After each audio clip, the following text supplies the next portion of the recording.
আল্লাহ বলছেন মাইয়াহদি আল্লাহ, আল্লাহ যাকে হেদায়েত দান করে ফাহুয়াল মুহতাদি, তার জন্য আল্লাহ একজন মুহতাদ নিয়োগ করে, নির্ধারণ করে।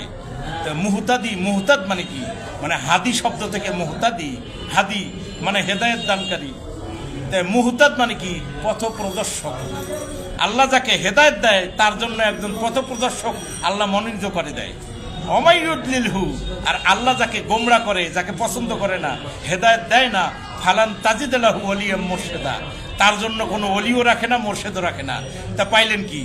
ওলিয়াম মোর্শেদা, ওলিয়াম মানে আল্লাহর ওলি, আর মোর্শেদ মানে মোর্শেদ যিনি পথপ্রদর্শক, আর ওলি মানে বন্ধু। যে ব্যক্তিকে আল্লাহ গোমরা করে, পথ দেখান না, ওই চলার পথে কোনো সাহায্যকারী ওলি বন্ধুও পায় না, আর পথ প্রদর্শনকারী কোনো মোর্শেদও পায় না।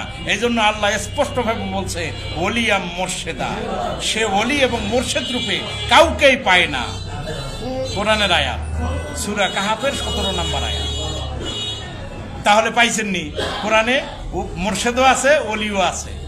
যারা এই বাটপাড়ি, যারা মিথ্যা কথা বলে, যারা এই মব সৃষ্টি করে, যারা কোরআনের অপপ্রচার করে, অপেক্ষা করুন, আল্লাহ তাদের জন্য কঠিন শাস্তি প্রস্তুত রেখেছেন।